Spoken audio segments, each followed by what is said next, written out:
Дечки, значи, денеска ќе зборувам за ставови. Има една многу убава табела, се вика табела на ставови. Хабардова табела на ставови.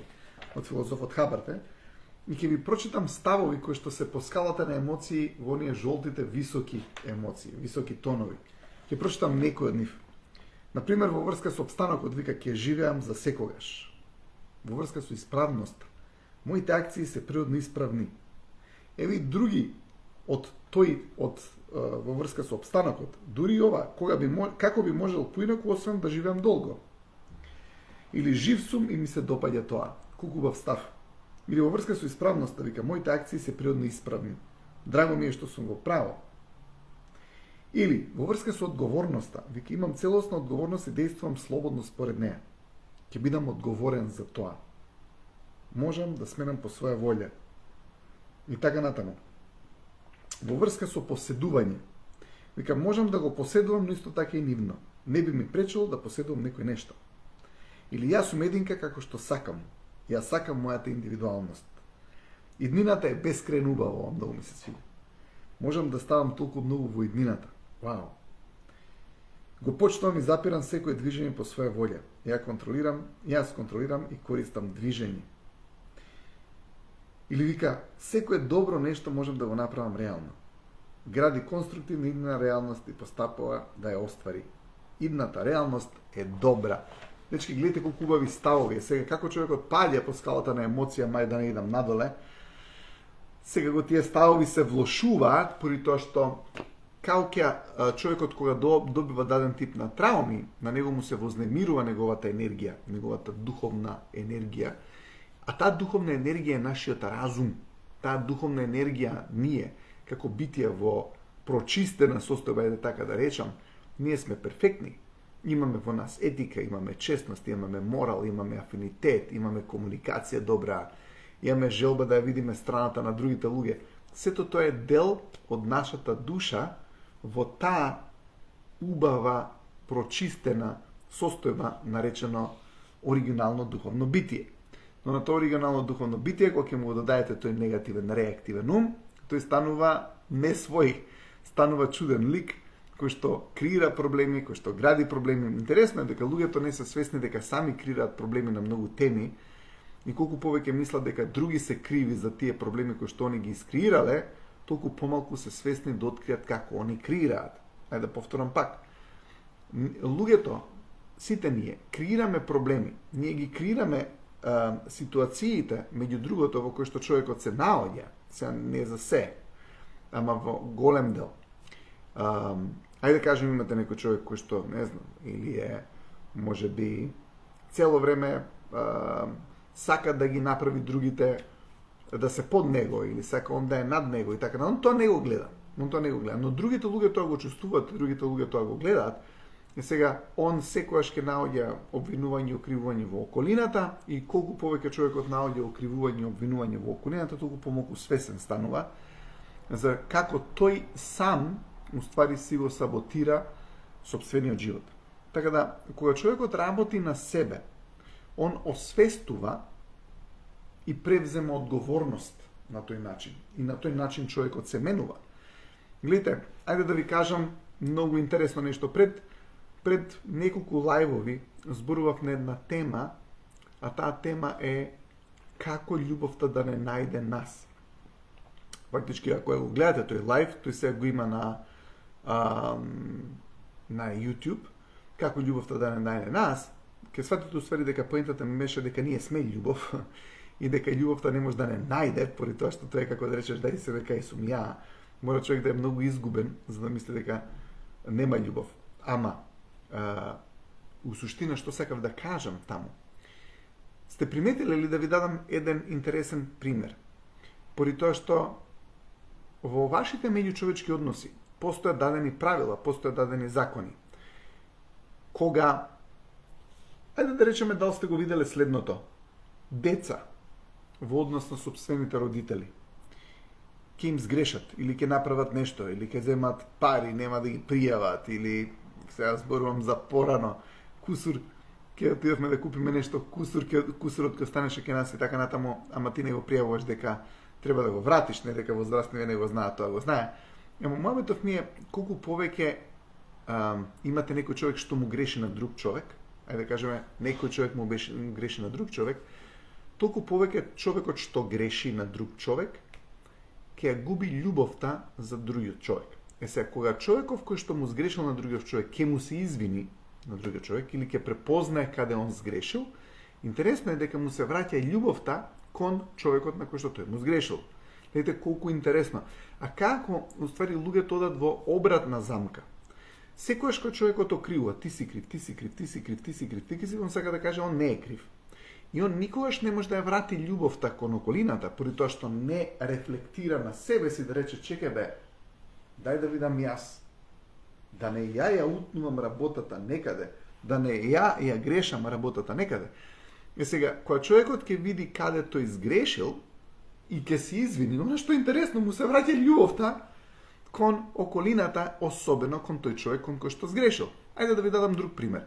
Сте имали ли ваква ситуација? Сте биле на работа и имате колега со кој што ти не зборуваш. Или сте подкарани. Сега ти ќе доеш ќе му се извиниш на колегата. Или ќе сватиш дека си утнал работата и ќе му ја видиш неговата точка на гледиште и доаѓаш му се извинуваш. Но, и он сгрешил. Ама он не ќе ти се извини. Тој колега. Гледате колку интересно, на тој колега нема да му се врати афинитетот и љубовта кон тебе. На тебе ќе ти се врати, ама на него нема да му се врати. На двајцата многу ќе ви се врати, ако едниот и другиот човек признаат каде сгрешиле. И едниот и другиот ако признаат каде сгрешиле, љубовта ќе се врати и ќе се спои повторно. Но ако имаш некој човек кој што не може да ти признае дека ти сгрешил или не може да ти се извини дека ти сгрешил, кај тој човек ќе остане горчината од релацијата која што фактички неговата горчина доаѓа од неговите дела.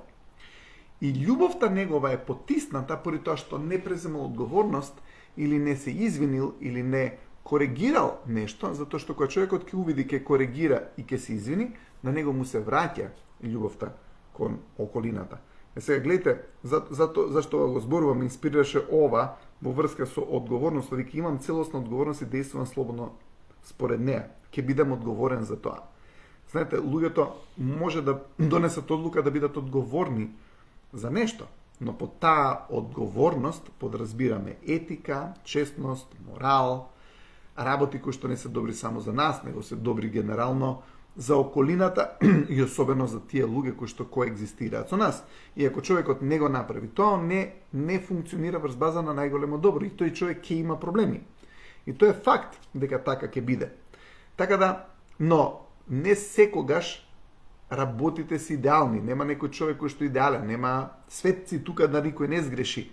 Проблемот е кога човекот ќе сгреши, тешкотијата да ја превземе одговорноста, тешкотијата да се извини, тешкотијата да направи себе корекција, прави да тој човек има помалку љубов во однос на околината на која што изгрешил многу или малку, не е важно. Затоа што гледате, кога некојаш постојала љубов, не може да нема повторно љубов. Љубовта постојала. Дали сте приметиле дека кога ќе се скарате со некој кој што многу сте го сакале, многу сте скарани. Ако ти се скараш со некој кој што некој не ти значило и не си го сакал, тогаш не ти е многу битно ако се скараш. Ама ако некој многу си го сакал и имало прекршување на тој афинитет или на таа љубов, тогаш има големо прекршување, затоа што имало голем афинитет и имало голема љубов. Но она што е важно е луѓето да работат на комуникација, да работат на себе корекција, да работат на многу нешта кои што уствари ќе вратат повторно таа љубов која што е таму, која што постои и кое што уствари најважно е да го грее вашето срце, затоа што човекот што дава љубов на околина едноставно има љубов во себе. Има многу цитат на тема љубов и исто од филозофот Хабард и вели љубов е интензитет на среќа упатен во дадена насока. Кога ќе дојде некој кој речеш, кај си бе човек, бе, дојде гушно бе, дојде гушно. Интензитет на среќа упатен во дадена насока. Сте виделе кога ќе има вакви кавги за кои што зборував? И кога вие ќе се извините на вашиот колеги, колегата ќе ви се извини на вас, абе ви доаѓа се гушнете, при тоа што ти се враќа тој интензитет на среќа кој што го имаш со тој човек на кој што уствари ти си му сгрешил. Така да љубовта и оружјето за убавиот свет и убавиот став е кај нас.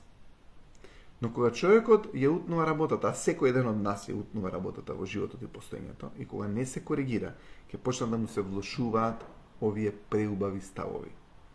Немојте да дозволите тие преубави ставови да ги снемате. Ајде ќе кажам уште други ставови на тема верба. Вика, си верувам себе си, можам да го средам она на што не му верувам. Има сигурност. Или во однос на знаењето. Вика, јас знам и го користам тоа што го знам. Јас разбирам. Причинувам прекрасни ефекти. Замислете кој став е. Причинува прекрасни ефекти. Он има толку само доверба, толку е полн со позитивна енергија.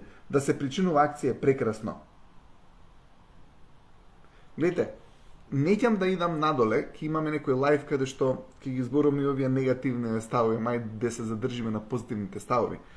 Поради тоа што ставот е нешто преку кое што ние го живееме животот. Гледате, кога имате став кој што е негативен, ако човек има став дека животот му е тежок, тој не може да има позитивни мисли и емоции луѓе.